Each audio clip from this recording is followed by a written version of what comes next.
Oke, adik-adik sekalian, jadi sekarang kita akan mempelajari mengenai cara melakukan pemeriksaan radiolog.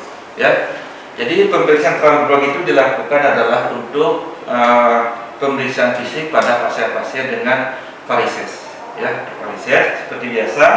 Ya, kita tentunya harus minta izin dulu kepada pasien, ya, untuk konsen, kemudian menjelaskan tujuan daripada pemeriksaan dan tahapan daripada pemeriksaan itu.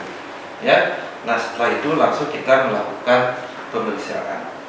Jadi pemeriksaan radiolog ini adalah pertama kita harus melakukan oklusi daripada vena sapena magna. Ya, jadi oklusi dipegang menutup vena sapena magna. Posisi dari vena sapena magna itu adalah di femur proksimal di bagian medial di sini. Ya, melakukan oklusi ada dua cara.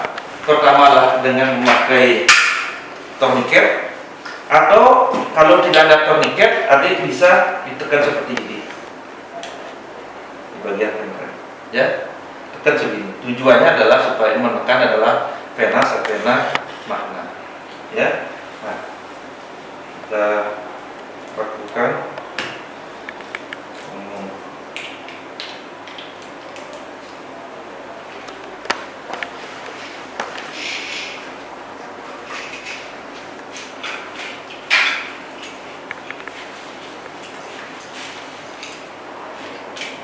Kita lakukan tourniquet, ya, tourniquet, ya, di bagian proksimal daripada femur.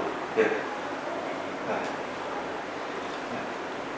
Sebelum kita melakukan tourniquet, ya, kita itu tourniquet sebelumnya kita kosongkan dulu vena yang ada pada kruris, ya, dengan menaikkan kaki, ya, 90 sampai 45 derajat, dinaikkan, ya, supaya venanya itu turun semua. Ya. Dikosongkan dulu venanya, ya. Setelah itu, ya, baru kita melakukan pemasangan tourniquet. Oke, pasang tourniquet, ya, turunkan, ya. Kemudian pasien disuruh berdiri. Bapak, silakan berdiri. Ya, disuruh berdiri. Oke, nah, kemudian kita nilai, ya. Kita nilai, ya, kita nilai daripada vena-vena yang ada pada kruris. Apabila venanya, ya, venanya ini kita lihat, ya, vena-venanya kita lihat. Apabila vena tersebut membesar di bawah 35 detik, ya, berarti radiolognya hasilnya positif. Ya, karena normalnya pengisian vena itu lebih daripada 35 detik.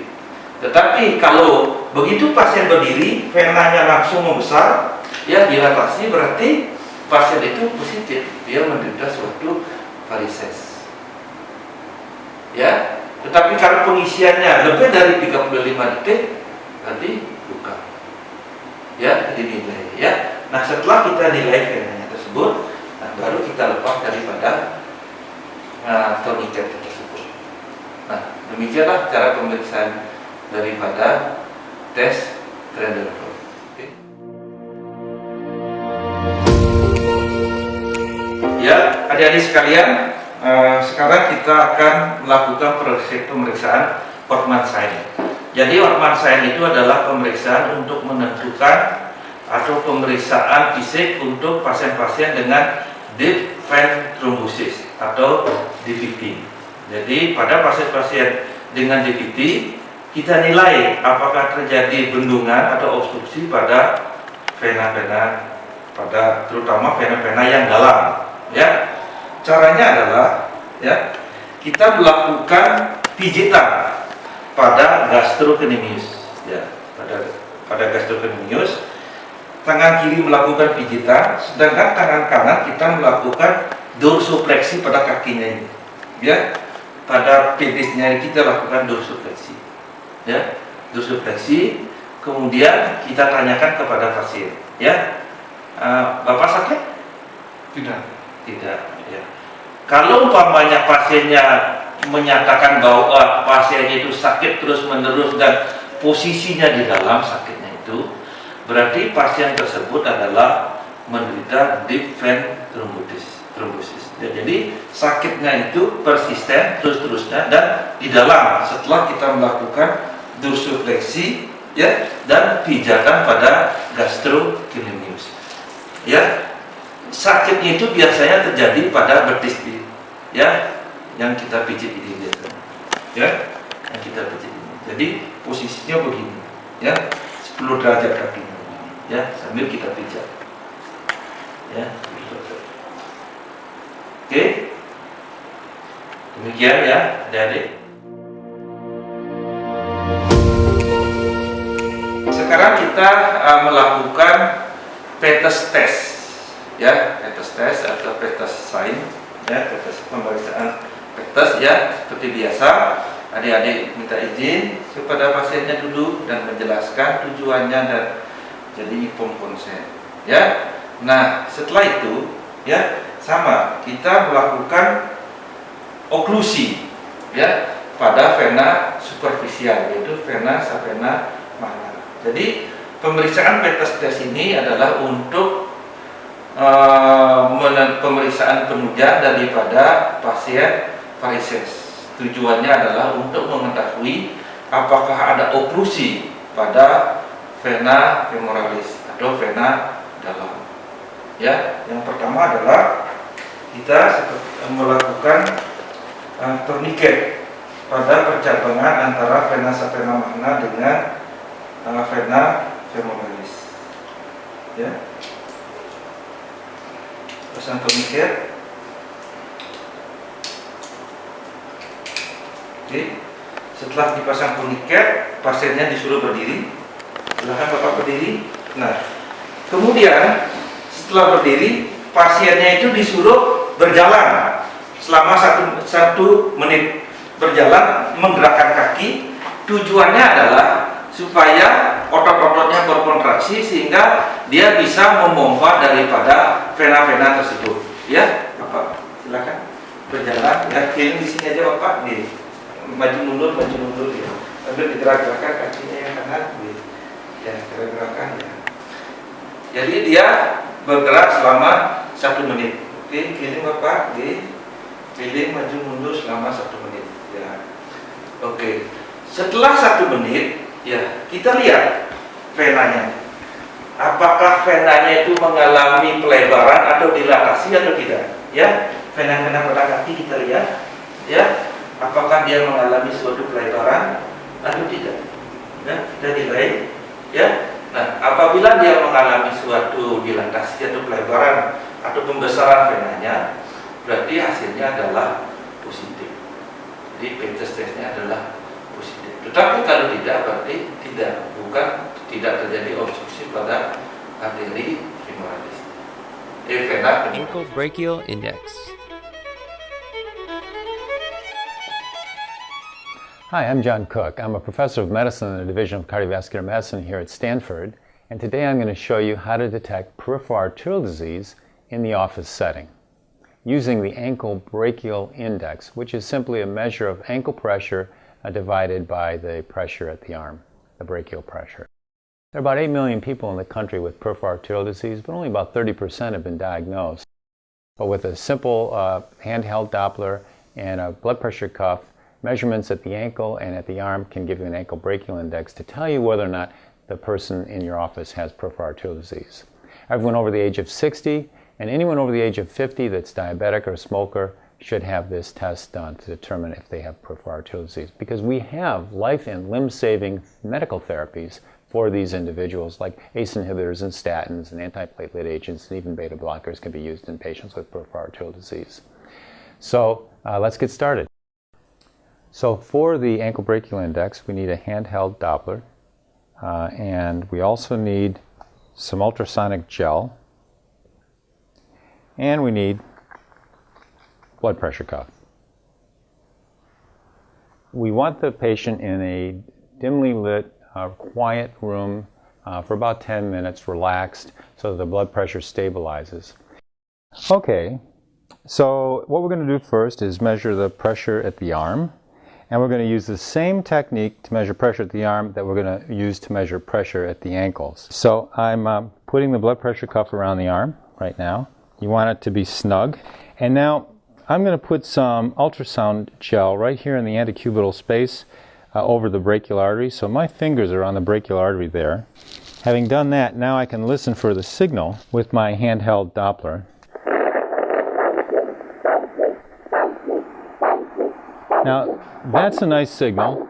It's a normal triphasic pulse waveform that we're hearing with our Doppler. Okay, now what we're going to do is we're going to blow up the blood pressure cuff until we no longer hear a signal.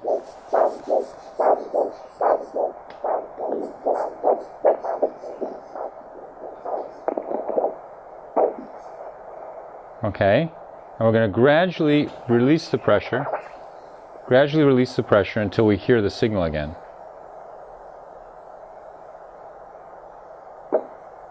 Okay, he's got a blood pressure of 100 millimeters systolic. So that becomes our denominator for the ankle brachial index. Now, there are two vessels that we're interested in measuring the ankle brachial index. So, two vessels in the foot. One is the dorsalis pedis, which is right about here where my finger is. The posterior tibial is right behind the medial malleolus. If you can't feel the dorsalis pedis bilaterally, it could be normal. That could be a normal finding. But you should always be able to feel a posterior tibial artery. If you can't feel the posterior tibial artery, that's always abnormal. So once again, you apply the blood pressure cuff, and in this case, we're going to be applying it right above the malleoli. And again, you want it snug, and you'll put the gel right behind the medial malleolus and over the dorsum of the foot. So let's just take a listen to the waveforms here. So that's a very nice pulse waveform, strong, biphasic, and that's normal in an adult. And let's just take a listen over the posterior tibial. Nice pulse waveform there. Now, let's check the pedal pressure. Okay, I've blown the cuff up and I'm slowly releasing it.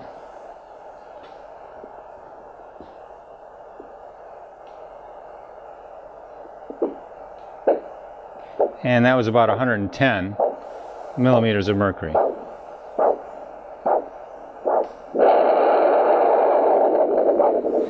That roar that you just heard, that was venous return.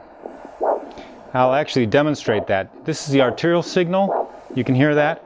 I'm going to squeeze the foot, and you'll hear the venous return moving past that Doppler transducer. That's venous return. We'll talk about the venous exam at another time, but one can determine if someone has a venous obstruction or venous insufficiency using this handheld Doppler. Now, I've shown you how to do the posterior tibial pulse waveform, get the pressure there. You do the same thing over the anterior tibial. You do that for both pedal pulses in each extremity. And then what is done to create the ankle brachial index is you take the highest of the brachial pressures that you've measured, and that becomes your denominator. The numerator is the highest ankle pressure in the right leg and the highest ankle pressure that you've measured in the left leg, to give you the right and the left ABIs respectively. Sometimes you may find that the pressures are slightly different between the anterior tibial and the posterior tibial artery, and by convention we express the higher of those two pressures over the brachial pressure to get the ankle brachial index for that foot. And we calculate the ankle brachial index for each foot. To conclude with the example in our video, the patient's highest right ankle pressure was 110, which is divided by the highest of the blood pressures in both arms, which was 100, giving a right ankle brachial index of 1.1. An anchiobrachial index of 1 to 1.4 is normal, whereas a value of 0.9 to 1 is acceptable. Neither require any intervention. A value of 0.8 to 0.9 suggests some arterial disease, and treatment of risk factors is advisable. A value of 0.5 to 0.8 suggests moderate arterial disease, where a value of less than 0.5 suggests severe arterial disease.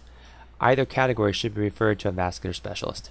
And finally, a value greater than 1.4 can be an indication of calcification or vessel hardening.